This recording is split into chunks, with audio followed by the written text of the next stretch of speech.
là, vous avez une de nos ambulances de réanimation qui comporte, en termes de matériel, les mêmes matériels que dans les véhicules médicalisés légers, et donc de quoi assurer la prise en charge de tout patient réanimatoire. Et c'est un véhicule qui est plus destiné au transfert inter-établissement de soins. Ce sont depuis quelques années maintenant nos achats sur les ambulances, enfin le choix que nous avons fait est d'acquérir des ambulances poids lourds. Donc ça c'est une ambulance poids lourd qui doit être avec un poids total autorisé en charge de plus de 4 tonnes. Parce qu'aujourd'hui on a des patients qui sont de plus en plus corpulents, qu'une fois qu'on a mis le matériel de réanimation dans le véhicule, l'équipe médicale avec l'infirmier, l'ambulancier, le médecin, le stagiaire, le patient, surtout si c'est un patient obèse, on dépasse le poids autorisé roulant de 3,5 tonnes. Et de surcroît, le CHU de Nantes est centre spécialisé de l'obésité. Donc ça nous a permis aussi d'avoir une ambulance polyvalente pour prendre en charge les patients dans le cadre du transport bariatrique. Donc là on a un dispositif ergonomique motorisé, mais on a également des dispositifs qui permettent de transporter les patients avec des brancards bariatriques avec une couche élargie. Comme moyen de transport, on a les ambulances de réanimation, les véhicules médicalisés légers et bien sûr l'hélicoptère, qu'on appelle Hélismur, qui est en train de décoller d'ailleurs. C'est pas fait exprès.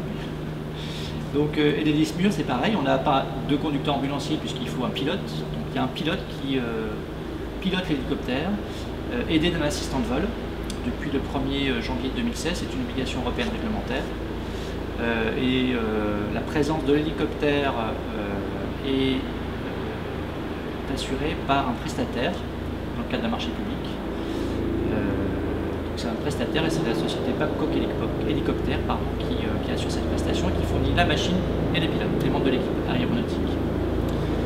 L'hélicoptère il est surtout employé pour les patients les plus graves en intervention, on dit ça les interventions primaires, c'est-à-dire lorsqu'on va au chevet des patients à domicile, sur la voie publique.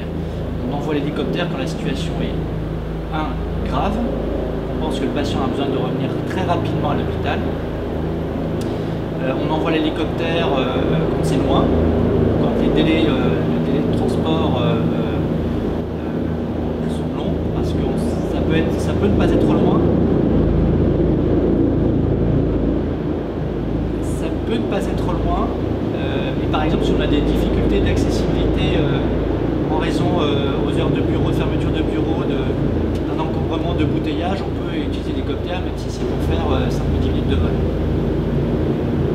Et donc l'hélicoptère sert dans les interventions primaires, pour justement les patients les plus graves ou les plus éloignés, et puis pour les transferts inter-établissements de soins, encore une fois, pour aller d'un hôpital A à un hôpital B, parce que ça permet de gagner du temps médical. C'est-à-dire qu'on va faire le transfert, pas forcément parce que le patient est grave, il peut être grave, mais c'est aussi parce que plutôt que de passer 2 heures sur la route, faire un transfert, on va chercher le patient, on fait 1 heure, on prend en charge le patient, on revient, on en a pour 2 heures, 2 heures et demie de trajet.